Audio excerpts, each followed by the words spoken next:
नमस्कार शोधार्थियों। YouTube channel क्योंकि कहना ज़रूरी है आज मैं सुशीला पुरी जी के साथ हूँ। लखनऊ उत्तर प्रदेश में सुशीला पुरी जी लगातार सक्रिय हैं कविता कर्म में। साहित्य से, समाज से, भाषा से बहुत प्रेम करती हैं। शोधार्थियों, लंबे समय से मैं इनकी कविताएं पढ़ना चाह रही थी। बहुत बार उनसे संपर्क हुआ, सानिध्य हुआ, पर कभी संकोचवश, कभी किसी व्यस्तता के कारण कविताएं मुझ तक न पहुंच पाईं, किताब मुझ तक नहीं पहुंची। पर जैसा कि आप शोधार्थियों को पता है, मैं शोधधर्मी हूं और अपनी श्रृंखला के लिए सदी के महत्वपूर्ण कवियों की श्रृंखला बना रही हूं। इस श्रृंखला के लिए बेहतरीन रचनाओं को खोज कर, शोध कर उसका वाचन विवेचन करती हूँ। आज हम सुशीला पुरी जी के साथ हैं। सुशीला पुरी जी का जन्म उत्तर प्रदेश बलरामपुर में हुआ। इनकी कविताओं का पंजाबी में, नेपाली, अंग्रेज़ी में अनुवाद हो चुका है। इनकी एक कविता का नाट्य रूपांतरण तक हो चुका है। भाषा हिंदी से इन्हें विशेष प्रेम है और इसके प्रति ये समर्पित व्यक्तित्व के रूप में जानी जाती हैं। विधाओं की बात करें, साहित्यिक विधाओं में, तो कविता से इन्हें विशेष लगाव है। तमाम साहित्यिक गोष्ठियों, परिचर्चाओं में समादृत हैं। सभी समकालीन पत्र पत्रिकाओं में लगातार प्रकाशित हो रही हैं। चाहे ऑनलाइन विधा हो, ऑफलाइन हो, कविता पाठ के लिए सुशीला पुरी जी सक्रिय रहती हैं, सचेत रहती हैं। जैसा मैंने आपको बताया कि तमाम प्रतिष्ठित पत्र पत्रिकाओं में निरंतर लिख रही हैं, निरंतर प्रकाशित हो रही हैं। चाहे वो साहित्य और संस्कृति की त्रैमासिक पत्रिका रेवांत हो। रेवांत द्वारा इन्हें सम्मान दिया गया, मुक्तिबोध साहित्य सम्मान 2012 का। युवा रचनाकार के रूप में मैं कहूँगी सुशीला पुरी जी को विशेष ख्याति और प्रतिष्ठा मिल चुकी है।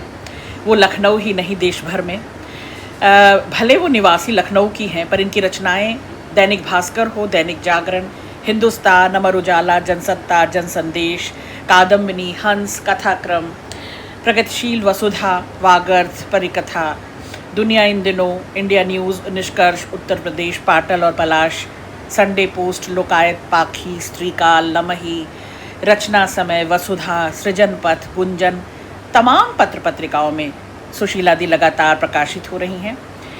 मुझे भी उनके साथ कई बार ऑनलाइन और ऑफलाइन मंच साझा करने का सौभाग्य मिला।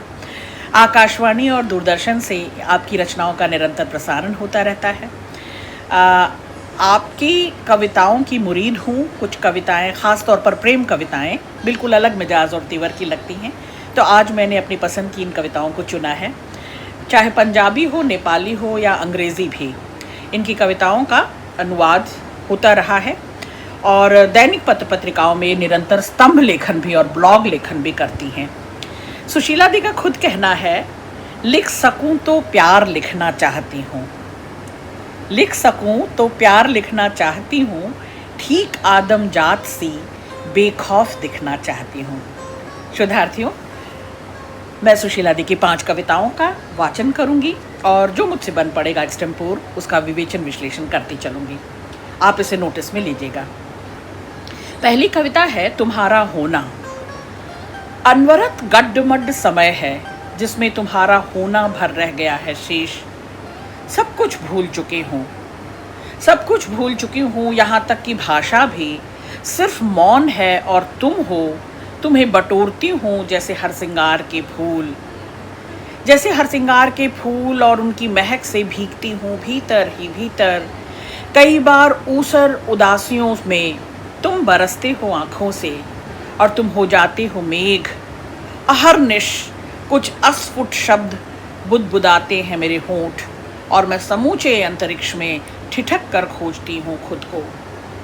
ब्रह्मांड में बचा है सिर्फ मेरा कहना और तुम्हारा सुनना। ब्रह्मांड में बचा है सिर्फ मेरा कहना और तुम्हारा सुनना। ईश्वर अपने गूंगेपन पर चकित है और तुम्हारे मेरे शब्दों के बीच का मौन सुंदर अंतरीप में बदल रहा है, जहाँ फैले हैं अनगिनत कई नई व्यंजनाओं के साथ देह के भीतर का ताप दावा नल बन जलता है, जलाता नहीं। जहाँ फैले हैं अनगिनत उजाले नई व्यंजनाओं के साथ देह के भीतर का ताप दावा नल बन जलाता नहीं, तुम्हारा होना आत्मा को धीमी आंच पर सिंझाता है। और अबूझ आहुतियों से गुजर कर मैं बार बार उगने की प्रक्रिया में हूँ, मैं बार बार उगने की प्रक्रिया में हूँ। दरअसल औरत, ये विमर्श है, औरत की पड़ताल ही इसी से की जा सकती है कि उसे जब जब उसकी जगह से पदच्युत किया गया, उसे उखाड़ा गया, उसे उसकी पहचान मिटाने की कोशिश हुई, उसे उखाड़ फेंकने की कोशिश हुई, वह बार बार उगती आई है अपनी संचेतना से, अपनी संवेदना से। और सुशीला दे सक्रिय हैं ये कहते हुए, बहुत सचेत हो रही हैं कि विधाता की सृष्टि को, विधाता के इस अनुपम वरदान को, जो स्त्री है वह प्रेम करना जानती है, भरपूर प्रेम से भरी हुई है।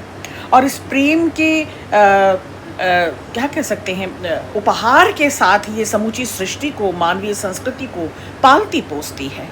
तो औरत जब तक यह धरा है, वसुंधरा है, सृष्टि है, मानवीय संस्कृति है, औरत बनी रहेगी, बची रहेगी। बेहतरीन कविता। दूसरी कविता है बुद्धू। ये कविता सुशीला दी के मुँह से भी सुनी है, बेहतरीन कविता है शुद्धार्थियों। उसने कहा, तुम बिल्कुल बुद्धू हो और मैं बुद्धूपने में खो गई। उसे देख हंसती रही और हंसी समूची बुद्धू हो गई। उसे छू कर लगा जैसे आकाश को छू लिया हो और पूरा आकाश ही बुद्धू हो गया चुपचाप। उसकी आंखों में उम्मीद की तरलता और विश्वास की रंगत थी, जो पहले से ही बुद्धू थी। मेरी हथेलियाँ उसकी हथेलियों में थी, जैसे हमने पूरे ब्रह्मांड को मुट्ठी में कस लिया हो, जैसे हमने पूरे ब्रह्मांड को मुट्ठी में कस लिया हो। साथ चलते हुए सोच रहे थे, दुनिया के साथ अपने बुद्धूपने के बारे में हम खोज रहे थे। पृथ्वी पर एक ऐसी जगह जो बिल्कुल बुद्धू हो, जो बिल्कुल बुद्धू हो।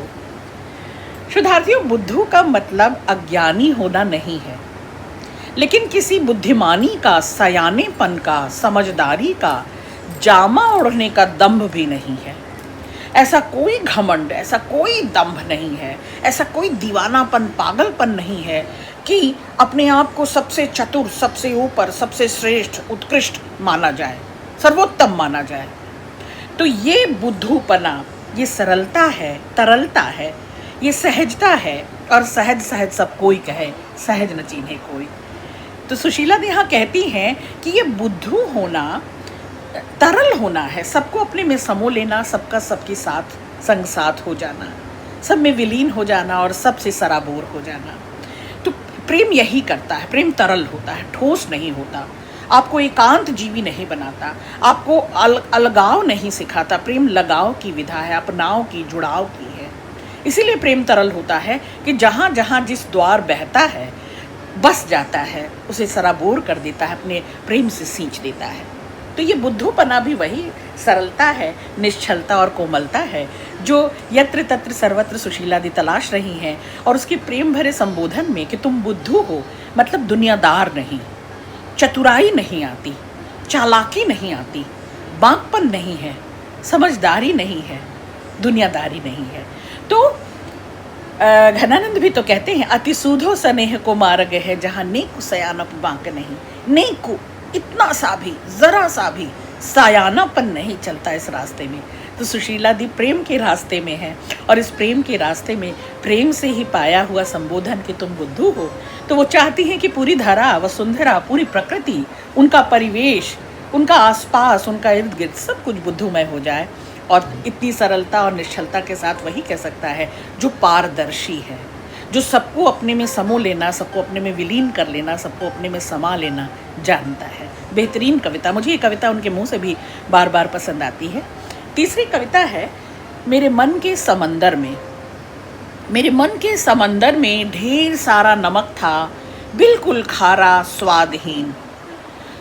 उन नोनचट दिनों में हलक सूख जाती थी, मरुस्थली समय जिद किए बैठा था, नन्हे शिशु सी मचलती थी प्यास, नन्हे शिशु सी मचलती थी प्यास, मोथे की जड़ की तरह दुख दुख का रहता था भीतर।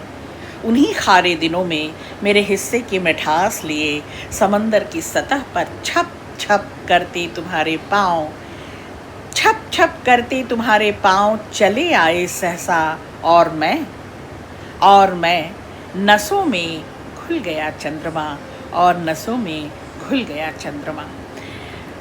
प्रेम का आगमन प्रातः स्मरण जैसा होता है, प्रातः स्तुति जैसा होता है। अपनी उर्वरा के साथ, अपनी हरियाली के साथ, अपनी रोशनी के साथ, ताप के साथ, त्वरा के साथ, तेज के साथ प्रेम का प्रस्फुटन। तो उन दिनों जब सहमी सी, सकुचाई सी, डरी सी, सिमटी सी एक कोने में रहने का मन होता था, उन दिनों जब भय रहता था भीतर, एक आस प्यास जगती थी, अनजानी थी, वो अनबूझा सैलाब था। उन दिनों की बात सुशीला दी करती हैं। उन दिनों प्रथम प्रेम का आना इस तरह से दबे पांव चुपचाप और आसपास को सराबोर कर देना, अपने साथ बिलौस बिंदास कर देना, तो प्रथम प्रेम का आना किस तरह से इन्होंने चीन्हा और पहचाना। बेहतरीन कविता। अगली कविता अम्मा। आज जब पिता नहीं है, अम्मा कुछ ज़्यादा ही जोड़ घटा करती है। आज जब पिता नहीं है, अम्मा कुछ ज़्यादा ही जोड़ घटाव करती है। रात दिन उन दिनों का पिता की चौहद्दी में, पिता की चौहद्दी में वे कभी भारहीन भयमुक्त न थीं। वहाँ मुकद्दमों की अनगिनत तारीखें थीं या फिर फसल की चिंताएं। बुहारते ही बीता उन्हें अनिश्चय अकाल। हाँ, जब जब नाना आते थे, हाँ, जब जब नाना आते थे, ज़रूर तब हंसती थी अम्मा। बेवजह भी ओढ़े रहती थी मुस्कान। पिता भी तब बरसते नहीं थे उन पर। कुछ दिन संतुलित रहती थी हवा। थोड़े दिनों के लिए ही सही, थोड़े दिनों के लिए ही सही, अम्मा को भी अपना नाम याद रहता था। आप देख रहे हैं, हम स्त्रियां कभी किसी की बेटी, किसी की बहन, किसी की पुत्री, किसी की माँ, इन्हीं संबोधनों से हमेशा गूंजती रहीं। हमेशा हम नेपथ्य से ही पुकारी जाती रहीं। कभी हम केंद्र में आकर सब्जेक्ट बनकर अपने आप को परिभाषित कर नहीं सकें। ना हमारा संबोधन उस तरह से हुआ, हमारे नामकरण भी मतलब उस तरह का संस्कार भी नहीं होता। नाम रख दिया जाता है प्राथमिक पाठशालाओं के लिए, और धीरे धीरे जैसे जैसे हमारा कंफर्ट जोन बढ़ता है, कंफर्टेबल होते हैं वो लोग जो अपने अपने संबोधनों से हमें परिभाषित करते हैं। बेहतरीन पंक्ति है ये।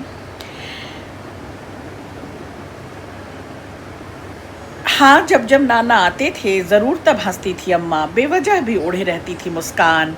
पिता भी तब बरसते नहीं थे उन पर। कुछ दिन संतुलित रहती थी हवा। थोड़े दिन के लिए ही सही, अम्मा को भी अपना नाम याद रहता था।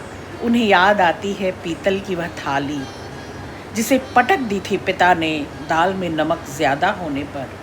अब भी गूंजती रहती है घर में थाली के टूटने की आवाज़। उन टुकड़ों को अब भी जब तब बीनती रहती है अम्मा।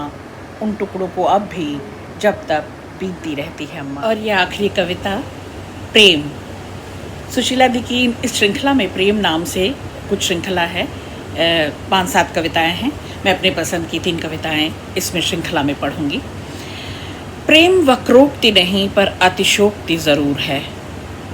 जहाँ चकर घिन्नी की तरह घूमते रहते हैं असंख्य शब्द, झूठ मूठ के सपनों और चुटकी भर चैन के लिए, झूठ मूठ के सपनों और चुटकी भर चैन के लिए।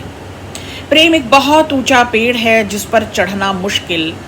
बस करनी होगी प्रतीक्षा कि आएगा कोई पक्षी जो खाकर ही सही गिरा देगा एक मीठा फल। और तब मिलता है वो, और तब मिलता है वो जो पहले से, जो उसका काफ़ी हिस्सा पहले से खाया जा चुका होता है।